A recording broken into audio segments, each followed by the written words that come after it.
Bonjour Guy Canivet, merci de participer à cet entretien que nous avons dans le cadre des archives orales du ministère de la Justice. Peut-être premier point, votre formation, notamment universitaire. Est-ce que vous avez eu la vocation de magistrat ou est-ce qu'au contraire vous avez rencontré des personnalités inspirantes qui vous y ont conduit? Alors, la vocation de magistrat, non. Quand j'ai commencé des études de droit totalement par hasard, je n'avais ni vocation à être juriste, ni vocation même à être magistrat. C'est chemin faisant, et avec des personnalités que j'ai rencontrées, notamment Henri Motulski, qui avait déjà l'art de situer le droit dans le monde et la pensée juridique dans une universalité. C'était un juriste de l'école allemande, donc il donnait à ses étudiants l'envie d'aller au-delà, en gros, c'est ça. Et j'ai eu Henri Motulski pendant mes 4 années de licence. C'est une chance, en introduction au droit, ensuite en procédure civile, voie d'exécution et droit international privé, etc. Donc sans doute, j'ai mis longtemps à le comprendre, mais il m'a, comme à tous ses étudiants, inspiré une vision du droit et de la procédure qui m'a beaucoup servi et à la fois mis en difficulté. Beaucoup servi parce que c'est une vision moderne de la procédure, mis en difficulté par exemple sur la mise en état, où les élèves de Motulski étaient à peu près les seuls à penser que le juge de la mise en état doit avoir un rôle actif. D'ailleurs, ce qui était inscrit dans le code de procédure civile, enfin le nouveau à l'époque, un rôle actif dans l'instruction des dossiers civils, ce que ni les avoués à l'époque, ni les avocats, ni les collègues d'ailleurs, n'avaient vraiment le sentiment. Donc, et j'ai toujours, dans mon exercice professionnel, appliqué ça en dépit des hostilités qu'on pouvait rencontrer. Voilà, donc Motulski m'a appris ça, et ensuite c'est un peu par hasard que j'ai décidé de passer le concours de la magistrature. Il se trouve que j'étais un étudiant modeste et que j'avais besoin de financer mes études, et à l'époque le ministère de la Justice proposait des bourses aux étudiants qui s'engageaient à passer le concours. Donc j'ai sollicité cette bourse, je l'ai eue, et pendant 2 ans, en 3e et 4e année, j'ai passé mon temps entre le palais de justice de Dijon et la faculté. Et au palais de justice de Dijon, j'ai rencontré un juge des enfants de l'ancienne école, un vieil homme, très humain, etc., qui était un peu le schéma du juge des enfants de l'époque, qui m'a donné un peu le sentiment de cette vision sociale de la justice. Et donc, voilà. Alors, je n'ai pas tellement préparé le concours, ce qui n'était pas... Bon, je voulais honorer l'engagement que j'avais pris, donc j'ai passé le concours. Un peu à ma grande surprise, j'ai été reçu à l'écrit, et avec beaucoup de chance, tiré au sort dans le dernier qui devait passer l'oral. Donc ça m'a donné beaucoup de temps pour préparer l'oral, de sorte que j'ai fini par avoir le concours dans un rang très moyen d'ailleurs. Donc voilà en quelque sorte mon itinéraire. Alors vous êtes un des rares qui a connu directement une justice d'exception qui était la Cour de sûreté de l'État, qui a été abolie en 1981. Qu'est-ce que vous en tirez comme enseignement? Oui, alors c'est assez intéressant parce que beaucoup de gens qui venaient de passer le concours de la magistrature, mes collègues qui venaient de passer le concours de la magistrature, avaient la possibilité d'aller dans les ambassades, etc. Ce qui m'avait beaucoup tenté, seulement à l'époque je venais me marier, et il était dit, ce qui d'ailleurs n'était pas respecté, que les gens mariés ne pouvaient pas candidater pour ce poste-là. Donc j'ai voulu passer mon service militaire à Paris, et j'avais appris par un camarade qu'on pouvait demander à faire son service militaire à la Cour de sûreté de l'État. Ça m'a assez intéressé parce que ça permettait déjà de voir un peu le fonctionnement de la justice. Donc j'ai sollicité ce poste, je l'ai vu, et après des classes militaires, j'ai été affecté là où je suis resté pendant 1 an. Comment fonctionnait cette cour? Alors, ça fonctionnait de manière assez intéressante, puisque il y avait un parquet, qui était des civils, une instruction, c'était organisé sur le modèle d'une juridiction pénale, et une instruction qui était aussi tenue par des magistrats professionnels, et la cour elle-même était présidée par un magistrat professionnel, mais composée à parité par des militaires. Donc il y avait à la fois des magistrats civils et des magistrats militaires. Alors c'est intéressant de voir comment s'articulait le rapport entre ces militaires et les civils pour l'élaboration des décisions. Elle fonctionnait un peu comme une cour d'assises, c'est-à-dire qu'on instruisait le dossier à l'audience, etc. Alors il y a eu des procès intéressants, il y avait notamment le procès d'un préfet dissident qui s'était opposé au général de Gaulle, qui s'appelait le préfet Picard, qui était le préfet de la région Alsace, qu'on avait mis en examen pour pratique d'espionnage avec l'Allemagne. C'était assez curieux parce que l'Allemagne était dans l'Europe, la France aussi. Enfin bon, il se trouvait qu'il avait donc livré, on le suspectait d'avoir livré des renseignements. Mais c'était une juridiction d'exception. En quoi c'était une juridiction d'exception? C'était une juridiction d'exception, c'est ce que je m'apprêtais à vous dire, c'est que la procédure était quand même très particulière. La garde à vue pouvait durer 10 jours. Alors vous pouvez imaginer ce que c'est qu'une garde à vue de 10 jours, sans avocat, et par des services qui étaient à l'époque soit la DST, soit les renseignements généraux. Donc c'était donc 10 jours de garde à vue. Et ensuite, une procédure d'instruction normale et un renvoi de cette cour. Ce qui est aussi très particulier, qui était une illustration du fonctionnement de la justice de l'époque, c'est que cette juridiction ne faisait rien sans rapport adressé au gouvernement, à la fois au ministre de la Justice, au Premier ministre, enfin, etc.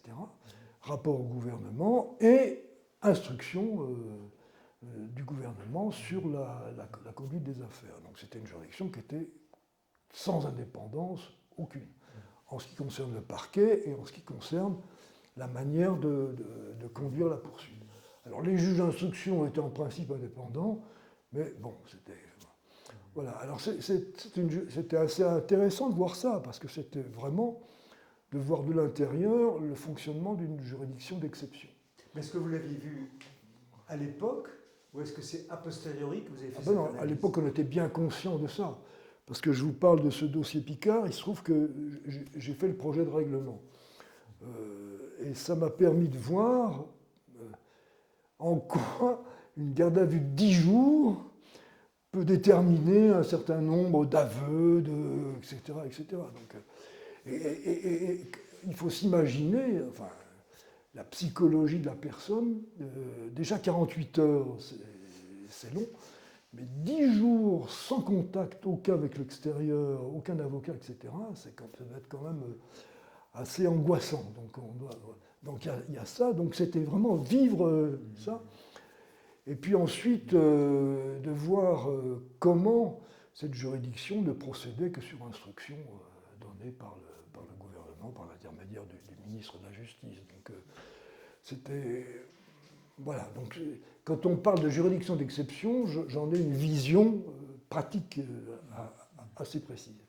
Le deuxième intérêt de la Cour de sûreté de l'État, c'est que, comme juridiction d'exception, c'est qu'elle n'était pas en activité tout le temps. Mais en général, les membres étaient quand même permanents. De sorte que c'était une juridiction inoccupée pendant un moment. Et de voir le fonctionnement d'une structure inoccupée est assez intéressant. Parce que ça développe des querelles internes, enfin, etc. Donc en termes d'organisation, c'était quand même assez intéressant de voir ça. Votre premier poste est un poste de juge d'instruction à Chartres. Nous sommes en 1972. Et vous rencontrez dans cette juridiction un tribunal sous influence politique. Est-ce que vous pouvez nous en parler?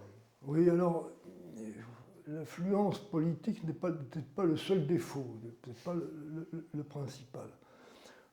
En réalité, on nous avait donné à l'école de la magistrature une vision assez théorique de la justice. En gros, après des études de droit, passage à la Cour de sûreté de l'État, arrivé dans cette école, qui était une école professionnelle à l'époque, peut-être uniquement professionnelle, qui donnait une vision des fonctions judiciaires et de la hiérarchie judiciaire, etc. Et c'était le début du syndicat de la magistrature, l'époque où l'association des auditeurs de justice s'est transformée en syndicat, etc. Donc avec une espèce de vision de la justice idéalisée. Vraiment. Et arrivé dans une juridiction qui était dans un état que j'ai trouvé moi de dysfonctionnement, mais qui n'était peut-être pas exceptionnel, ça a été une grande déception. En gros, un président qui n'était là qu'un jour par semaine, donc il ne s'occupait pas de l'administration de la juridiction, un procureur général qui était un procureur de la République qui était un très brave homme, mais qui était là depuis 12 ans, donc très impliqué dans la vie locale, des collègues de qualité inégale, il faut le dire. C'était l'époque aussi où la justice avait beaucoup rapatrié de gens qui avaient été magistrats outre-mer, en Algérie, en Tunisie, enfin, etc. Donc c'était l'époque des indépendances, donc on a rapatrié tous ces gens-là. Donc c'était un espèce de mélange de gens qui n'étaient pas, faut dire, animés d'une grande spiritualité dans la vision de la justice. Il y a un point quand même sur lequel j'ai beaucoup médité après, et dont on peut parler, c'est que c'était une juridiction inadministrée. Autrement dit, il y avait une structure, un parquet, qui faisait ce qu'il avait à faire depuis toujours, mais sans aucune politique pénale. Il n'y avait aucune idée, ce parquet recevait des procès-verbaux, etc. On exploitait ça, mais il n'y avait pas d'idée générale de conduite d'une politique pénale. À la réflexion, ce qui me semble important, à partir de cette inadministration de la justice, c'est de voir que c'était une caractéristique qui a duré longtemps, en fait. Et pour dire les choses très franchement, plus j'y réfléchis, plus je pense que la crise actuelle de la justice est la démission des chefs de cour et de juridiction dans l'administration de la justice. Alors cette démission peut s'expliquer par plusieurs raisons. La première, c'est que, contrairement à ce qui s'est passé pour la juridiction administrative, on a pris en compte ce que c'était que la justice administrative et on a donné la gouvernance de la justice administrative au Conseil d'État. De sorte que la justice administrative est une justice administrée. En ce qui concerne la justice, il y a toujours eu cette ambiguïté entre l'indépendance de l'institution et le rôle du ministre de la Justice, de sorte qu'on n'a jamais trouvé la bonne solution pour la gouvernance de la justice, de sorte que la justice n'est pas gouvernée. Et je pense que tout ça a duré très longtemps, et jusqu'à maintenant, a permis, sur le plan judiciaire, le développement de mécanismes d'administration des juridictions qui étaient des mécanismes de prise en compte du corps lui-même, et pas du service à rendre ni à la société ni aux justiciables. C'est comme ça qu'on a inventé la diarchie, c'est-à-dire pour ne pas faire de problème entre le parquet et le siège, on a dit les juridictions vont être gouvernées à la fois par un procureur et un président, et puis même la triarchie, lorsqu'on a voulu intégrer le greffier en chef de la juridiction, maintenant qui est directeur de greffe, dans cette administration. Et un jour, je me souviens avoir fait une conférence devant l'école de guerre maritime, où je leur ai dit, mais écoutez, imaginez un bateau gouverné par 3 personnes. En réalité, ça pose quand même un certain nombre de difficultés. Et toute cette organisation était tournée vers la résolution de problèmes internes, corporatistes. Et pas de réflexion du tout sur le service à rendre à la société par la détermination politique, pénale, enfin, etc., tout ce qu'on voudra, et surtout de service rendu aux justiciables, en ce qui concerne les délais, la manière dont on comparaissait, enfin, etc., etc. Donc je crois que la situation actuelle est le résultat de cette inadministration. Alors il y a un certain nombre de gens qui ont voulu régler la question, et notamment prétendre administrer les juridictions, prétendre prendre des mesures procédurales pour économiser les moyens pour rendre un maximum de services, ce qu'on a appelé la managérisation de la justice.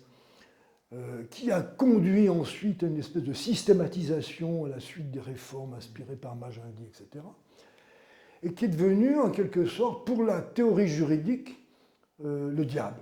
En réalité, on a abandonné, en faisant ça, en voulant adapter le fonctionnement des juridictions aux moyens dont elles disposaient, on a considéré que c'était un abandon de l'idéal de justice au profit d'une vision purement matérielle de l'institution. Donc sacrifier en quelque sorte l'idée de justice à l'idée de gestion des flux. En gros, c'est ça qu'on lit dans la littérature juridique.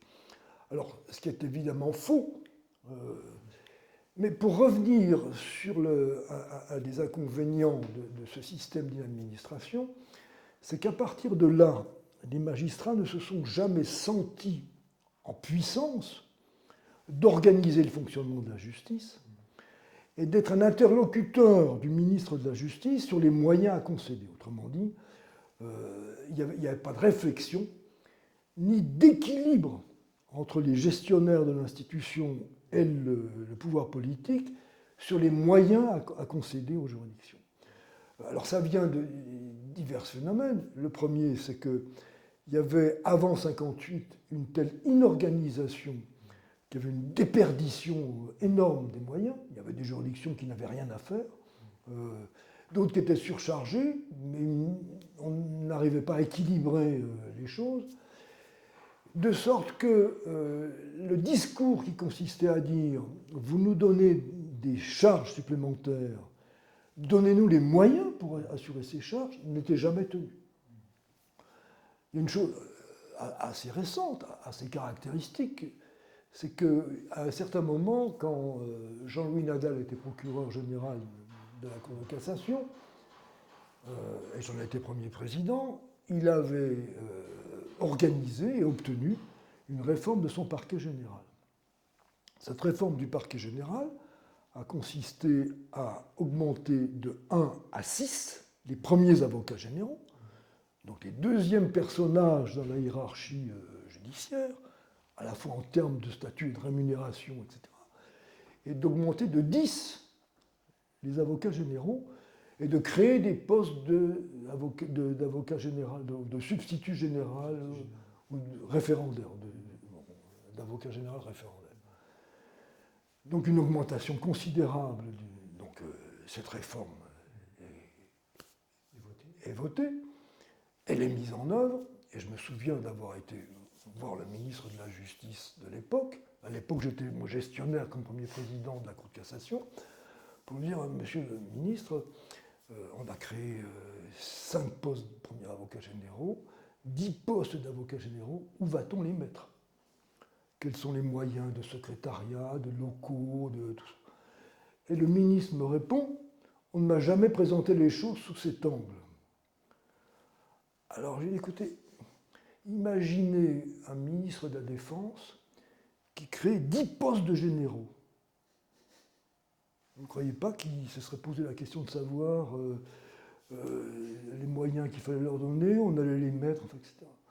Mais ça échappait complètement à la vision. Alors, c'est complètement anecdotique et même caricatural, mais le nombre de réformes qui, avant un passé récent, parce qu'on commence à réfléchir maintenant, etc., mais avant un passé récent, on a commission créée, etc., sans donner aucun moyen, en disant que finalement il y avait du mou dans les moyens de la justice et que par conséquent il allait s'adapter. Et ça provient du fait, me semble-t-il, que le discours d'adaptation des fonctions aux moyens n'a jamais été tenu par la hiérarchie judiciaire. Par ailleurs, précisément, quand vous accédez à des fonctions de secrétaire général de la présidence du tribunal de Paris, en 1977, vous êtes confronté notamment à la lecture de dossiers de magistrats qui ont été confrontés aux événements de l'Algérie. Alors c'est un témoignage indirect, mais peut-être intéressant que vous nous disiez vos réflexions sur ces dossiers. Oui, alors ça c'était une découverte pour moi assez intéressante, c'est qu'effectivement, j'avais, comme secrétaire général, la gestion de tous les dossiers de magistrats. Et il y avait des magistrats qui avaient été magistrats durant la Seconde Guerre mondiale. Et même des magistrats qui avaient été magistrats allemands, puisqu'ils étaient en fonction en Alsace-Moselle au moment de l'invasion, et qu'ils ont été intégrés dans la justice du Troisième Reich. Des magistrats qui avaient plus ou moins collaboré, et des magistrats qui ont été révoqués à la Libération. Donc c'était intéressant de voir les dossiers, comment tout ça a été géré, et qui assez rapidement ensuite ont été réintégrés, pour des raisons diverses. En tout cas, ces magistrats ont été réintégrés dans la justice. Voilà. Donc tout ça, c'était dans les dossiers. Donc c'était assez intéressant de voir ça, c'était très vivant. Et deuxième observation, c'était à l'époque où les magistrats étaient notés sans avoir accès à leur dossier. Autrement dit, les notations étaient assez brutes. Et les supérieurs hiérarchiques n'hésitaient pas à faire des observations sur le comportement personnel des gens, enfin, etc., etc. Il y avait des choses qui étaient même assez scandaleuses dans la manière dont on voyait les choses. Et même à cette époque-là, il y avait des dossiers dans lesquels on mettait dans les notations des appréciations, des orientations politiques des magistrats. Il y avait aussi dans les dossiers, je ne suis pas le seul à le dire, puisque les carrières se faisaient à coup d'intervention politique, les lettres écrites par des hommes politiques au ministre de la Justice pour provoquer des nominations, etc. Donc tout ça était dans les dossiers, était lisible. Et je pense qu'on peut le trouver dans les dossiers archivés. Et un troisième enseignement, c'était qu'effectivement, il y avait des magistrats qui avaient été, après le concours d'accès à la magistrature, alors des gens qui étaient dans la génération qui précédait quasiment immédiatement la mienne, qui après avoir passé le concours de la magistrature dans les années 60, 61, 62, étaient envoyés directement en Algérie pour tenir des fonctions de magistrat. Et ces gens-là étaient dans des... Alors, d'après mon souvenir, mais ça, à mon avis, à vérifier, c'était assez intéressant de voir ça. Envoyés dans des structures qui étaient chargées de veiller au respect de la dignité humaine, de l'absence de torture dans les sections opérationnelles de l'armée. Alors quand on sait ce qui s'est passé en Algérie à cette époque, on voit la rupture qu'il peut y avoir entre la fonction qu'on leur donnait et la manière dont ils ont pu l'exercer. Alors il ne s'agit pas ni de leur jeter la pierre et de dire qu'ils n'ont pas exercé correctement leur fonction, mais c'était mettre des jeunes magistrats arrivant dans la magistrature dans des situations telles que c'était une espèce de dépréciation de la fonction qu'ils devaient exercer. Alors je pense, il n'y a pas beaucoup d'études sur cette question-là, mais ça serait à mon avis assez intéressant à explorer. Est-ce que vous pourriez nous dire un mot de l'influence qu'a eu cette personnalité, Madame Rosès, sur votre parcours personnel, et plus généralement sur le rôle de ces personnalités inspirantes, comme Madame Rosès, comme Pierre Drey, sur votre vision de la justice?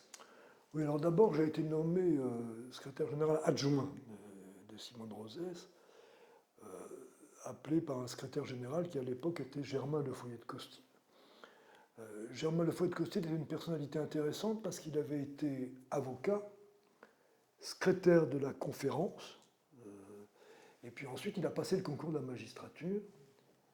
C'est un de ceux qui sont partis en Algérie immédiatement, puis ensuite il a été, après une carrière, appelé par le prédécesseur de Simone Rosès, qui était Pierre Bellet, à la présidence du tribunal, comme secrétaire général de la présidence du tribunal de Paris. Donc j'ai passé 2 ans avec lui, et alors ce qui m'a appris, qui était quand même à l'époque assez intéressant du point de vue de la justice, c'est qu'il m'a appris le palais.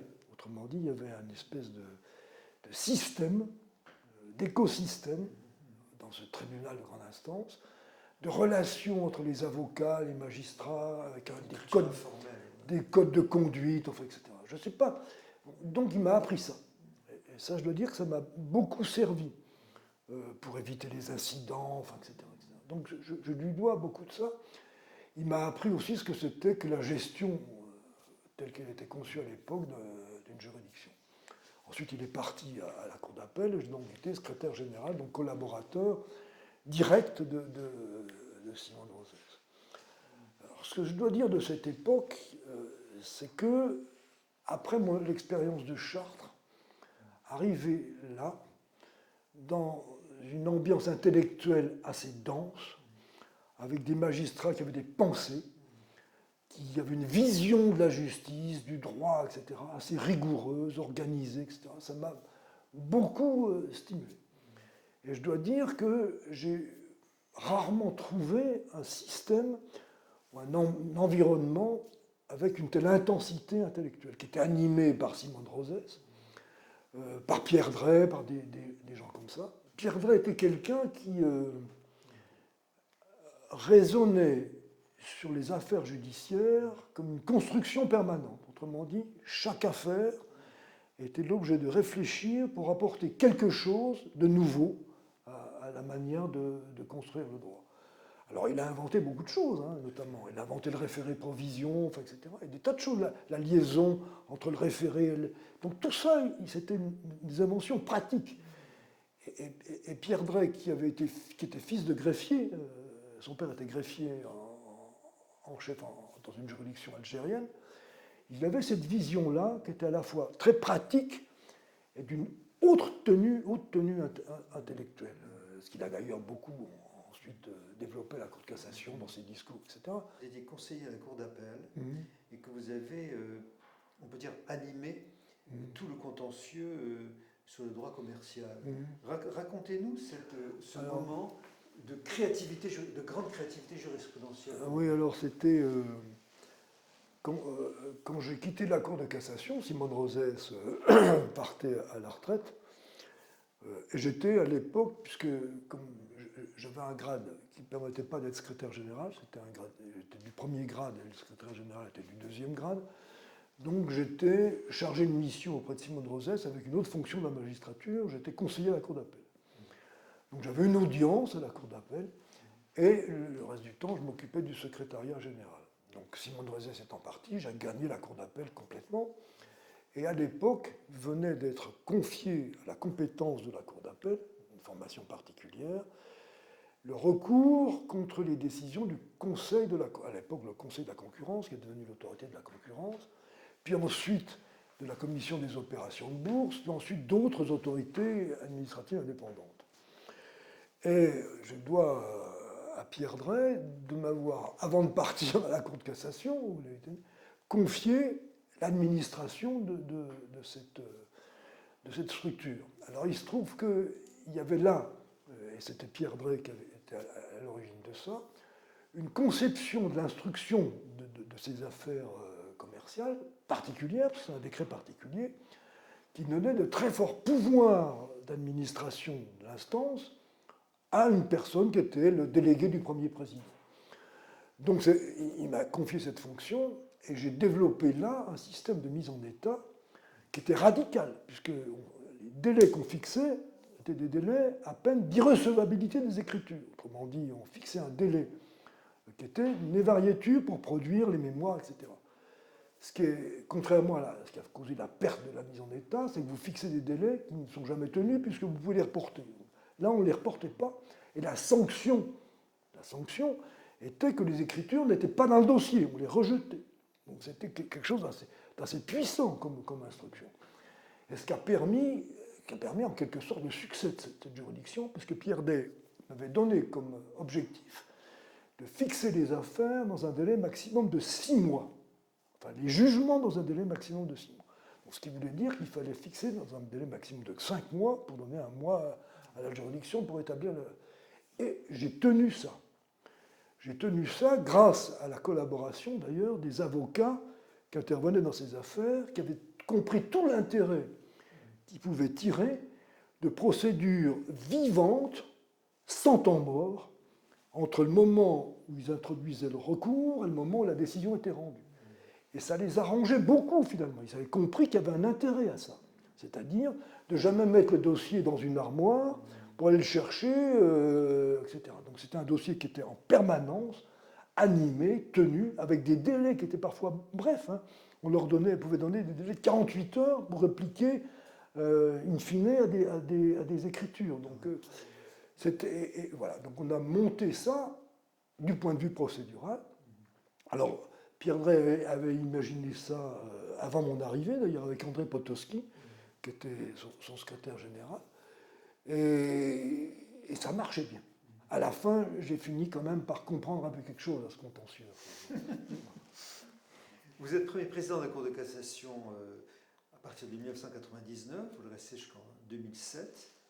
On ne va pas reprendre l'ensemble des affaires que vous avez eu l'occasion de traiter là-bas, mais il y en a une en particulier dont il faudrait qu'on parle, parce que c'est l'affaire Perruche, qu'il faudra peut-être contextualiser, mais qui montre, et c'est son intérêt, l'interface interne-externe de la Cour de cassation avec la société civile.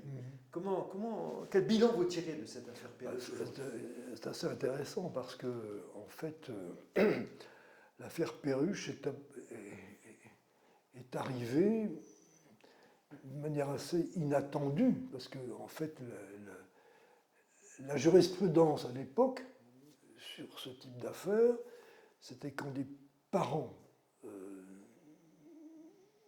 quand une femme mettait au monde un enfant gravement handicapé, il y avait un procès possible contre les fautes commises par les médecins, les laboratoires qui avaient provoqué cette naissance d'enfants handicapés imprévus.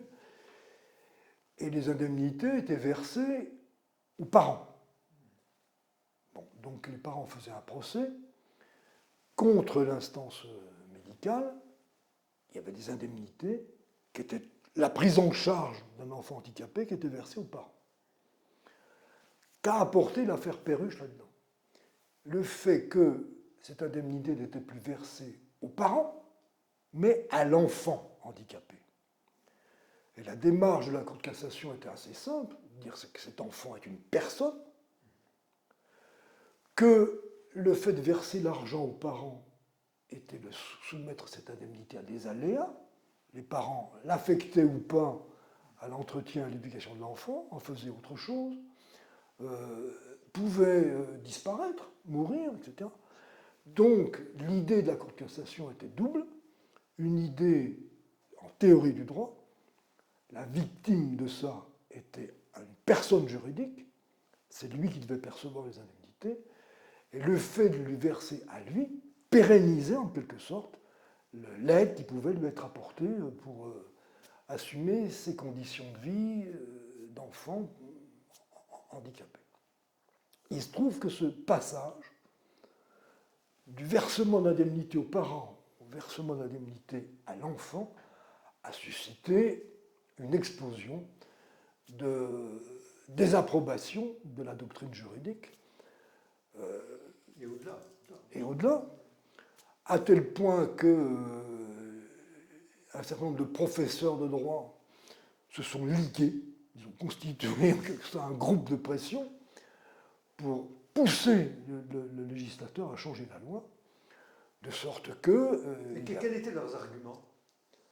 L'argument, qui était d'ailleurs un faux argument, puisqu'il n'avait pas été opposé avant, c'était de dire on est responsable de sa faute, le médecin n'a pas commis de faute, l'enfant devait naître handicapé, et ce n'est pas le fait du médecin, l'erreur de diagnostic qu'il a fait que l'enfant... Donc ça veut dire que la faute du médecin est sans incidence sur la naissance handicapée. Alors ce qui a aggravé la situation, c'est qu'il y a eu l'affaire Perruche, puis ensuite il y a eu 3 salves d'affaires qui sont venues en assemblée plénière de la Cour de cassation. La Cour de cassation a confirmé sa jurisprudence et même l'a aggravée en décidant que l'indemnité devait couvrir l'intégralité des frais de prise en charge de ces enfants handicapés.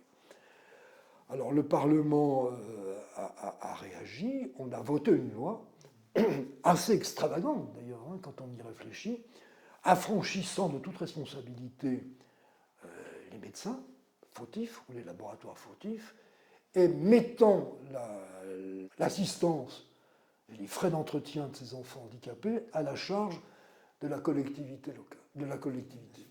Alors le seul problème, c'était qu'il n'y avait aucune institution capable de prendre en charge cette indemnisation. De sorte que les associations de parents handicapés qui étaient contre, pour des raisons sur lesquelles on pourrait revenir, se sont renversées en disant on nous prive d'une indemnité sans rien nous donner en compensation. Donc il a fallu reprendre une loi pour prévoir, etc., etc. Alors il se trouve que cette anomalie juridique qui consiste à affranchir de sa responsabilité quelqu'un qui a commis une faute,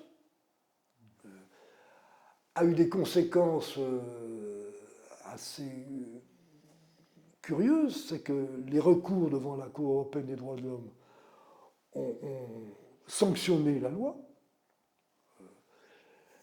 Et ensuite, il y a eu un problème assurantiel assez fort, puisque les assurances, volontairement ou pas, ont augmenté considérablement les primes perçues par les médecins et même l'hospitalisation publique, de sorte qu'il a fallu prendre des mesures pour rééquilibrer la question assurantielle.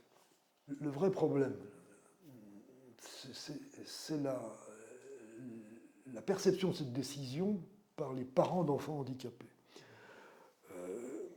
En fait, il y a deux catégories de parents handicapés. Ceux qui savent qu'ils vont que la femme va mettre au monde un enfant handicapé et qui en acceptent la charge. Autrement dit, ils assument la naissance d'un enfant handicapé, voilà.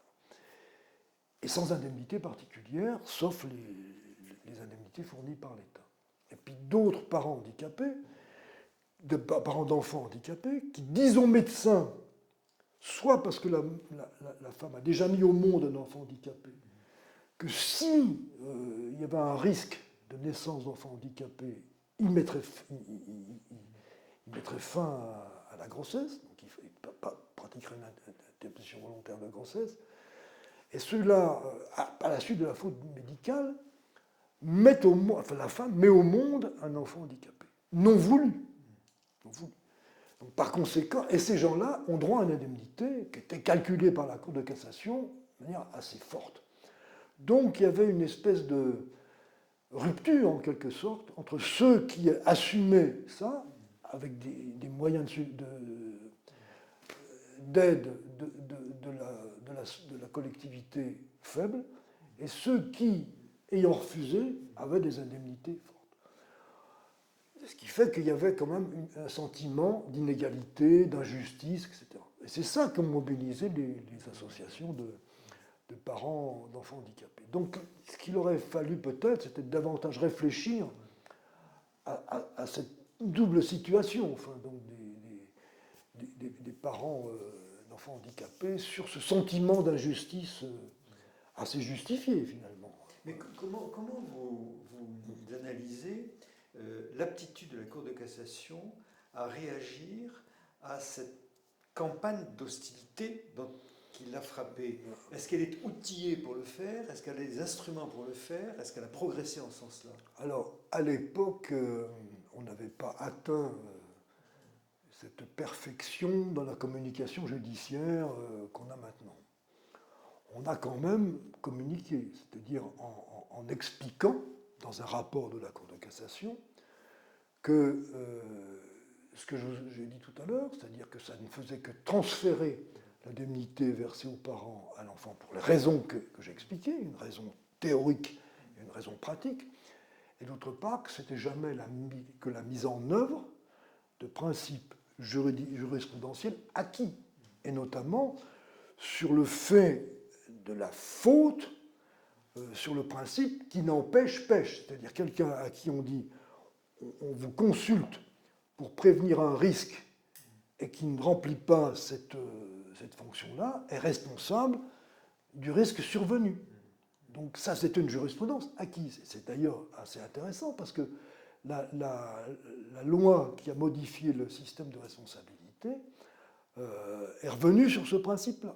Autrement dit, a dit qu'il fallait que la faute soit directe et que d'autre part, elle a dit qu'une faute contractuelle, puisque là c'est une faute contractuelle commise dans le rapport contractuel entre la mère, enfin les parents et le médecin, ne pouvait pas bénéficier à un tiers, qui était l'enfant. Donc, et à l'époque, c'était admis. C'est-à-dire qu'on considérait qu'une faute contractuelle qui causait un dommage à un tiers engageait la responsabilité délictuelle de l'auteur de la faute. Donc, c'était la mise en œuvre de ces principes-là. C'était divulgué, connu. Donc, c'était. Mais ces arguments, je veux dire, n'ont pas porté. Je voudrais que vous précisiez votre position sur un thème qui vous est cher, à savoir la séparation du siège et du parquet dans la magistrature française. Est-ce que vous pouvez articuler ces deux thématiques? Il se trouve que celui qui dit, dans la magistrature, qu'il est contre le principe d'unité du corps est déjà disqualifié. Et si on ajoute à ça qu'on est contre la hiérarchie dans la gestion des juridictions, c'est pire encore. Donc c'est un discours qui ne peut pas être tenu de l'intérieur. C'est fini. Aucun magistrat en exercice, sans sacrifier sa carrière, ne peut dire qu'il est contre, que l'unité du corps est une stupidité et que la hiérarchie est contre tout principe d'administration. Celui qui dit ça est disqualifié à l'égard du Conseil supérieur de la magistrature. Il se trouve que ces deux idées, à mon avis, sont fausses.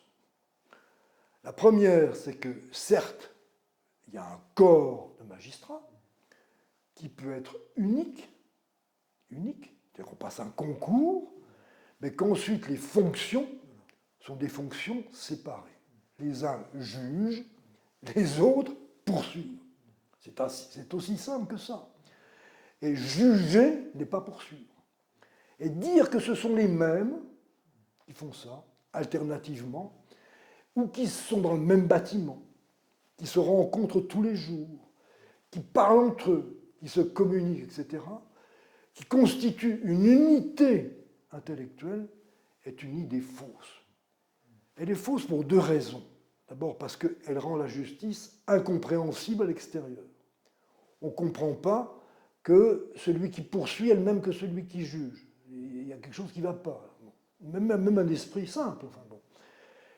Et deuxièmement, c'est qu'elle empêche la professionnalisation de l'une et l'autre de ces professions. Et surtout de la profession de ministère public.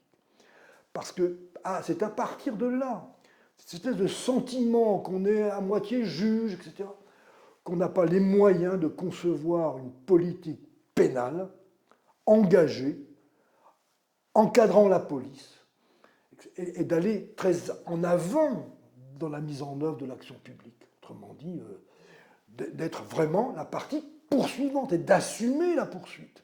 Et d'assumer ce que la poursuite a d'engagement et non pas de neutralité en ce qui concerne. Alors que cette fonction de poursuite soit indépendante, c'est une autre question. Est-ce qu'elle doit être gouvernée par le ministre de la Justice ou pas, ou gouvernée par un procureur général de la nation, etc. C'est une autre question. Mais en tout cas, ça empêche la professionnalisation des magistrats du parquet. Voilà. Ça empêche aussi une réflexion, alors complètement condamnée parce qu'elle est managériale, en ce qui concerne la conduite de la poursuite, c'est de calquer les moyens dont on dispose aux fins qu'on veut obtenir. Il y a quand même cette chose qui est absolument extravagante, c'est qu'on engage des poursuites sans se préoccuper du coût, sans se préoccuper du résultat qu'on va obtenir, sans se préoccuper de rien, et de renvoyer des gens devant une juridiction sans savoir. On recrute les magistrats par un concours unique, qu'on les forme dans une école unique, qu'on leur donne une vision de la justice unique. Mais qu'ensuite les fonctions soient exercées différemment. Enfin, je ne sais pas, ça me paraît... Alors, tout ça, dire que derrière tout ça, il y a quand même une question de confort. Il y a une question de confort, parce que quand on demande une mutation, on peut changer de fonction, etc. etc. Quand on a réformé la fonction de conseiller référendaire, hein, on a donné aux conseillers référendaires une priorité pour revenir comme membre de la Cour de cassation, au bout d'un certain temps. Beaucoup de ces conseillers référendaires reviennent comme avocat général. Pourquoi? Parce qu'ils ne veulent pas faire d'arrêt. C'est tout simple. Hein, ils ne veulent pas être soumis à la distribution mensuelle d'arrêts, l'obligation de produire des arrêts, pour, etc. Avocat général, ils n'ont pas cette contrainte-là. Donc voilà, c'est une question de confort. Alors, au cours de votre mandat à la Cour de cassation, vous avez énormément développé le droit comparé, et notamment sa dimension européenne. Est-ce que vous pourriez nous en dire un mot? Oui, alors, il se trouve que quand j'ai été à la Cour de cassation, j'ai présidé la Société de législation comparée, ce qui est un apport intellectuel du droit comparé. Mais d'un autre côté, la Cour de cassation a développé un système de coopération internationale, qu'on a d'ailleurs mis dans le rapport de la Cour de cassation, en rendant compte chaque année de cette activité internationale, et qu'on a été à l'origine, à l'initiative d'un certain nombre d'opérations, notamment la création du réseau des premiers présidents de Cour de cassation et de Cour suprême européenne, et d'autres réseaux internationaux. Ce qui était une vision pratique du droit comparé, puisqu'en réalité, ces associations regroupent périodiquement les chefs de Cour de cassation et de Cour suprême pour réfléchir à des thèmes communs, et que ces réflexions aboutissent à des réformes internes qui visent à rapprocher ces juridictions. Il y a un autre exemple qui est assez intéressant, qui est la création d'une association des magistrats de l'environnement, qui a été une espèce de la première prise de conscience, en quelque sorte, à l'initiative du programme des Nations Unies pour l'environnement, de fédérer, en quelque sorte, les juridictions du monde entier qui s'occupent d'environnement, et en Europe, d'une association particulière pour réfléchir à la manière dont on pouvait... Alors il se trouve que la question de l'environnement est devenue une question primordiale maintenant, et que cette association a pris une véritable densité, mais c'était un échange, en quelque sorte, de méthodes des juges pour appliquer les conventions internationales ou le droit international, avec la création d'un livre expliquant la manière dont on mettait ça en pratique, etc. Donc c'était une vision pratique du droit comparé. Autrement dit, il ne s'agit pas de comparer en théorie des systèmes juridiques, mais de voir comment des juridictions peuvent, par un système de rapprochement, de réflexion commune, mettre en œuvre des réformes de la justice. Voilà. Est-ce que vous ne pensez pas que le droit comparé peut déstabiliser, déranger un peu les... Son intérêt, c'est peut-être celui-là, la confrontation à une culture autre, remet en cause nos propres habitudes. Et est-ce que vous avez eu quelques exemples ou quelques souvenirs de cet effet rétroactif que le droit comparé a sur notre droit national? Je n'ai pas vraiment le souvenir d'une application directe d'une réforme qui soit en rupture parce qu'inspirée d'un autre système juridique. En revanche, il y a quand même une chose qu'il faut dire, c'est que les décisions de la Cour européenne des droits de l'homme, qui ne sont jamais que une restitution d'un système de comparaison des justices, a complètement bouleversé, subverti le droit pénal. Donc, c'est un peu les choses sous un autre angle. Le droit pénal est devenu la matière pénale. Voilà, la matière pénale. C'est quand même très différent. Donc, c'est quand même le résultat d'une comparaison des systèmes. c'est-à-dire d'un Filtré par la Cour européenne. droit fondamental du procès équitable, qui est une espèce de convergence des systèmes judiciaires des pays démocratiques, qui oblige les États à se transformer dans les aspects de leur système qui n'est pas conforme à ce truc-là. Donc, ça rejoint ça. Enfin. Et puis, au cours de votre mandat à la Cour de cassation, vous avez instauré un événement autour de la réhabilitation en 1906 de Dreyfus. Est-ce que vous pouvez nous parler de ce moment très fort que la Maison a célébré? Ce que je veux dire, c'est que la Cour de cassation a organisé cette manifestation sur la célébration du centenaire de l'arrêt d'acquittement de Dreyfus. D'une manière quasiment obligée, on n'aurait pas compris qu'elle ne le fasse pas. Donc, il y avait tout un environnement qui faisait que c'était une célébration naturelle. Donc on a construit ce colloque, qui est un colloque important, etc., avec une manifestation importante. Mais il se trouve que ça a eu un retentissement politique, cette histoire-là, puisque le président de la République lui-même, Jacques Chirac, a pris l'initiative d'organiser une cérémonie à l'école militaire, à l'endroit où Dreyfus avait été dégradé, pour célébrer sa réhabilitation. Et par conséquent, dans l'organisation de cette cérémonie, on m'a demandé d'aller en costume de premier président de la Cour de cassation, lire, alors on voulait que je lise l'arrêt, qui était quand même assez long, mais au moins le dispositif de l'arrêt de la Cour de cassation. Voilà, donc il y a eu deux aspects, un aspect intellectuel, une célébration du rôle de la Chambre criminelle puis de l'Assemblée plénière de la Cour de cassation dans l'affaire Dreyfus, ce qui, quand on y réfléchit, était quand même assez extraordinaire à l'époque, dans le climat de l'époque. Et ensuite, la récupération politique de l'événement en associant un magistrat de la Cour de cassation en tenue d'audience solennelle dans une cérémonie à l'école militaire. Alors précisément, puisqu'on parle de la tenue du costume judiciaire, vous n'êtes pas un grand partisan du costume judiciaire, du port de la robe. Vous pensez plutôt qu'il faut un petit peu atténuer un peu la dimension rituelle de ces audiences. Oui, alors ça, vous mettez le doigt sur un de mes grands regrets. Peut-être que, même si j'avais eu la volonté de le faire, je n'aurais pas pu y arriver, mais de ne pas avoir allégé, sinon supprimé, le costume d'audience solennelle de la Cour de cassation. Contrairement à Antoine Garapon, je pense que ces cérémonies judiciaires ne sont pas des cérémonies d'habilitation, de légitimation de la justice, mais des cérémonies de distance par rapport à la société.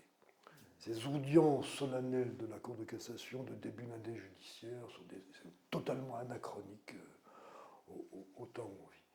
Alors, qu'est-ce qu'il faut faire? Vous avez volontairement dit, pas parler de suppression du costume d'audience. Je pense qu'il faut beaucoup simplifier le costume d'audience et faire comme ça se fait un peu partout dans le monde, que les gens, que les magistrats aient un costume de travail.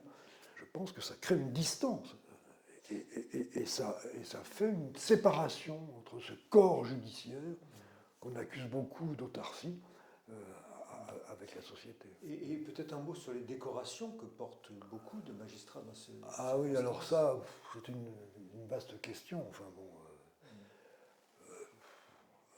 il y a un certain nombre de magistrats qui ont refusé toute décoration. Il y a ceux dont je suis qui ne les ont ni sollicités ni refusés. De sorte que j'ai quitté la fonction judiciaire avec les décorations, comme en général tous les gens qui quittent la fonction. Et puis il y a ceux qui courent après les décorations. Comme secrétaire général, j'en ai connu, puisque c'était le secrétaire général qui préparait les propositions de décoration, etc., avec des gens s'avilissant en quelque sorte pour solliciter des décorations. Ça me paraît de la perversion du système. Alors, est-ce qu'il faut supprimer les décorations des magistrats? Ça serait une simplification. Ça serait vécu pour beaucoup comme une amputation. Enfin, bon, je sais pas. Enfin, voilà. Dernière question, Monsieur Canivet. Vous êtes un grand lecteur. Dans une interview que vous avez donnée à la revue Droit et Littérature, vous évoquez beaucoup vos lectures. Vous dites que vous avez lu intégralement l'œuvre de Patrick Modiano, vous lisez les utilitaristes anglais, Kant, Hegel, beaucoup de philosophes. Quelles sont vos lectures actuelles et qu'est-ce que vous en tirez sur votre vision du droit? Alors, mes lectures actuelles, j'ai lu Descola. Philippe Descola. Philippe Descola depuis 3 ou 4 mois. Enfin, bon.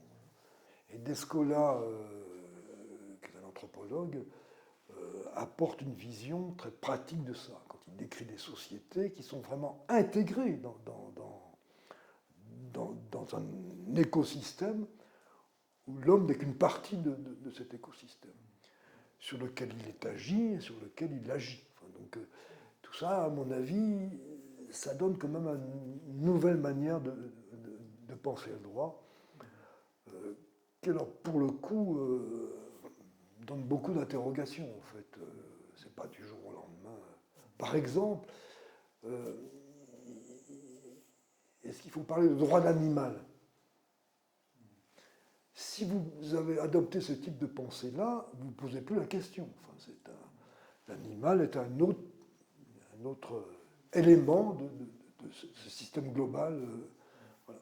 Ça ouvre le champ du droit considérablement. D'ailleurs, c'est important, c'est intéressant qu'on termine sur cette vision du droit. On aurait presque envie de dire que si Motulski existait aujourd'hui, on a commencé sur Motulski, et s'il avait lu Descola ou Bruno Latour, il aurait considérablement enrichi sa vision du droit. Il y a peut-être d'autres étudiants aujourd'hui qui seraient intéressés, qui suivraient leur cours. Je pense qu'il y a des professeurs de droit qui sont capables de porter ce discours-là, en fait. Je pense, oui.